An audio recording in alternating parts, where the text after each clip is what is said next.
नमस्कार। आप सभी का हार्दिक अभिनंदन। आइए ब्रह्म पुराण के अगले अध्याय का पाठन आरंभ करते हैं। नाग तीर्थ की महिमा। ब्रह्मा जी कहते हैं, नाग तीर्थ के नाम से जो प्रसिद्ध क्षेत्र है वह सब अभीष्ट वस्तुओं को देने वाला तथा मंगलमय है।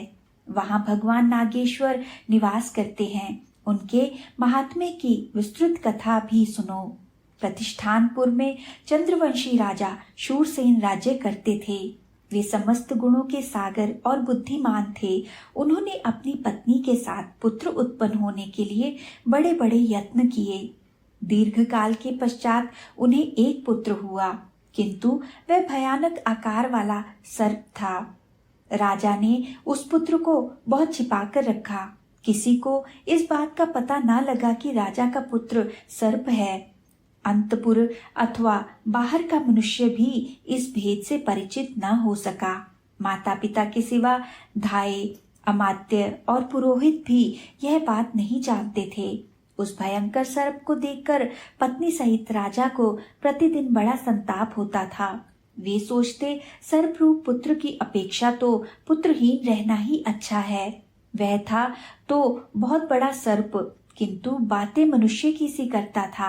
उसने पिता से कहा, मेरे चूड़ाकरण, उपनयन तथा वेदाध्ययन संस्कार कराइए। द्विज जब तक वेद का अध्ययन नहीं करता तब तक शूद्र के समान रहता है। पुत्र की यह बात सुनकर शूरसेन बहुत दुखी हुए। उन्होंने किसी ब्राह्मण को बुलाकर उसके संस्कार आदि कराए। वेदाध्ययन समाप्त करके सर्प ने अपने पिता से कहा, नृपश्रेष्ठ, मेरा विवाह कर दीजिए। मुझे स्त्री प्राप्ति करने की इच्छा हो रही है। मेरा विश्वास है ऐसा किए बिना आपका कोई भी कार्य सिद्ध न हो सकेगा। पुत्र का यह निश्चय जानकर राजा ने अमात्यों को बुलाया और उसके विवाह के लिए इस प्रकार कहा, मेरा पुत्र युवराज नागेश्वर सब गुणों की खान है। वह बुद्धिमान, शूर, दुर्जय तथा शत्रुओं को संताप देने वाला है। उसका विवाह करना है। मैं बूढ़ा हुआ, अब पुत्र को राज्य का भार सौंपकर निश्चिंत होना चाहता हूँ। आप लोग मेरे हित साधन में तत्पर हो उसके विवाह के लिए प्रयत्न करें।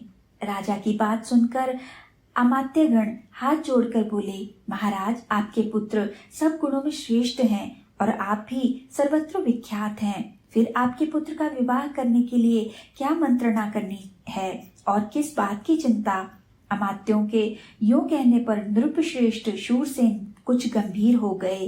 वे उन अमात्यों को यह बताना नहीं चाहते थे कि मेरा बेटा सर्प है, तथा वे भी इस बात से अपरिचित ही रहे। राजा ने फिर कहा, कौन कन्या गुणों में सबसे अधिक है तथा कौन राजा ऊंचे कुल में उत्पन्न, श्रीमान और उत्तम गुणों के आश्रय हैं। राजा का यह कथन सुनकर अमात्यों में से एक परम बुद्धिमान पुरुष, जो महाराज के संकेत को समझने वाले थे, उनका विचार जानकर बोले, महाराज, पूर्व देश में विजय नाम के एक राजा हैं। उनके पास घोड़े, हाथी और रत्नों की गिनती नहीं है। महाराज, विजय के 8 पुत्र हैं जो बड़े धनुर्धर हैं। उनकी बहन भोगवती साक्षात लक्ष्मी के समान है। राजन, वह आपके पुत्र के लिए सुयोग्य पत्नी होगी। बूढ़े अमात्य की बात सुनकर राजा ने उत्तर दिया, राजा विजय की वह कन्या मेरे पुत्र के लिए कैसे प्राप्त हो सकती है, बताओ। बूढ़े अमात्य ने कहा, महाराज, आपके मन में जो बात है मैं उसे समझ गया। अब आप मुझे कार्य सिद्धि के लिए जाने की आज्ञा दें। महाराज शूरसेन ने भूषण, वस्त्र तथा मधुर वाणी से बूढ़े मंत्री का सत्कार करके उन्हें बहुत बड़ी सेना के साथ भेजा। वे पूर्व देश में जाकर महाराज विजय से मिले और नाना प्रकार के वचनों तथा नीति जनित उपायों से राजा को संतुष्ट किया। मंत्री ने राजकुमारी भोगवती और युवराज नाग का विवाह तय करा दिया। राजा विजय ने कन्या देना स्वीकार कर लिया। बूढ़े मंत्री लौट आए और शूरसेन से उन्होंने विवाह निश्चित होने का सब वृतांत सुना दिया। तदनंतर बहुत समय व्यतीत हो जाने पर वृद्ध मंत्री अन्य सब सचिवों को साथ लेकर सहसा राजा विजय के वहां पहुंचे और इस प्रकार बोले, राजन, महाराज शूरसेन के राजकुमार नाग बड़े ही बुद्धिमान और गुणों के समुद्र हैं। वे स्वयं यहाँ आना नहीं चाहते। क्षत्रियों के विवाह अनेक प्रकार से होते हैं, अतः यह विवाह शस्त्रों द्वारा हो जाए तो अच्छा है। वृद्ध मंत्री की बात सुनकर राजा विनय ने उसे सत्य ही माना और भोगवती का विवाह शस्त्र के साथ ही शास्त्र विधि के अनुसार संपन्न हुआ। विवाह के पश्चात महाराज ने बड़े हर्ष के साथ बहुत सी गौएं, सुवर्ण और अश्व आदि सामग्री दहेज में देकर कन्या को विदा किया। साथ ही अपने अमात्यों को भी भेजा। बूढ़े मंत्री आदि सचिवों ने प्रतिष्ठान में आकर महाराज शूरसेन को उनकी पुत्र वधू समर्पित कर दी। राजा विजय ने जो विनयपूर्ण वचन कहे थे उनको भी सुनाया और उनकी दी हुई दहेज की सामग्री, विचित्र आभूषण, दासियां तथा वस्त्र आदि निवेदन किए। इन सब कार्यों का संपादन करके वे लोग कृतकृत्य हो गए। राजकुमारी भोगवती के साथ जो विजय के अमात्य पधारे थे उनका महाराज शूरसेन ने बड़े सम्मान के साथ स्वागत सत्कार किया, जिसे सुनकर राजा विजय को प्रसन्नता हो ऐसा बर्ताव करके सबको विदा किया। राजा विजय की कन्या रूपवती थी। वह सुंदरी सदा अपने सास ससुर की सेवा में संलग्न रहती थी। भोगवती का पति अत्यंत भीषण महानाग रत्नों से सुशोभित एकांत गृह में सुगंधित पुष्पों से बिछी हुई सुखद शैया पर आराम करता था।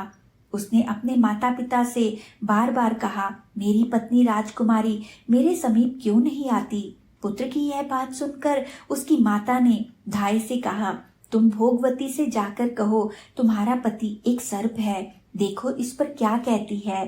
बहुत अच्छा कहकर धाय भोगवती के पास गई और एकांत में विनीत भाव से बोली, कल्याणी, मैं तुम्हारे पति को जानती हूँ, वह देवता है, किंतु यह बात किसी पर प्रकट न करना। वे मनुष्य नहीं, सर्प के रूप में है। धाय की यह बात सुनकर भोगवती ने कहा, मनुष्य कन्या को समानतः मनुष्य ही पति मिला करता है। यदि देव जाति का पुरुष पति रूप में प्राप्त हो तब तो क्या कहना, वह तो बड़े पुण्य से मिलता है। धाय ने भोगवती की बात सर्प से, उसकी माता से और महाराज शूरसेन से भी कही। भोगवती ने भी धाय को बुलाकर कहा, तुम्हारा कल्याण हो, मुझे मेरे स्वामी का दर्शन तो कराओ। तब धाय ने उसे ले जाकर अत्यंत भयानक सर्प का दर्शन कराया। वह सुगंधित फूलों से आच्छादित पलंग पर विराजमान था। एकांत गृह में रत्नों से विभूषित भयानक सर्प के आकार में बैठे हुए अपने स्वामी को देखकर भोगवती ने हाथ जोड़कर कहा, मैं धन्य और अनुग्रहित हूँ जिसके पति देवता है, पति ही स्त्री की गति है। यह सुनकर नाग को बड़ी प्रसन्नता हुई। उसने हंसकर कहा, सुंदरी, मैं तुम्हारी भक्ति से संतुष्ट हूँ, बोलो तुम्हें क्या अभीष्ट वरदान दूं? तुम्हारे अनुग्रह से मेरी संपूर्ण स्मरण शक्ति जाग उठी है। मुझे पिनाकधारी देवादिदेव भगवान शंकर ने शाप दिया है। शेषनाग का पुत्र महाबलवान नाग जो भगवान शंकर के हाथ का कड़क बना रहता है, वही मैं तुम्हारा पति हूँ और तुम भी वही पूर्व जन्म की मेरी पत्नी भोगवती हो। एक दिन भगवान शंकर एकांत में पार्वती जी के साथ बैठे थे। वहां पार्वती जी ने एक बात कही जिसे सुनकर भगवान शिव ठठाकर हंस पड़े।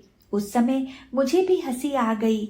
इससे कुपित होकर भगवान ने मुझे यह शाप दिया, तू मनुष्य योनि में सर्प रूप से जन्म लेकर ज्ञानी होगा।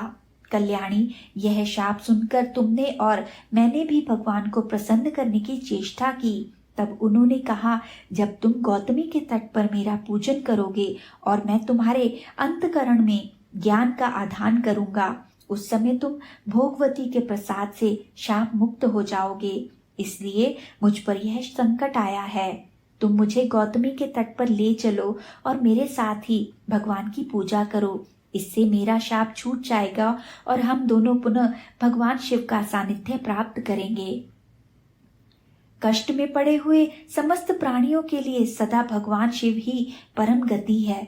पति की यह बात सुनकर भोगवती उन्हें साथ ले गौतमी तट पर गई और वहां गौतमी में स्नान करके उसने शिव का पूजन किया। इससे प्रसन्न होकर भगवान ने उस सर्प को दिव्य रूप प्रदान किया।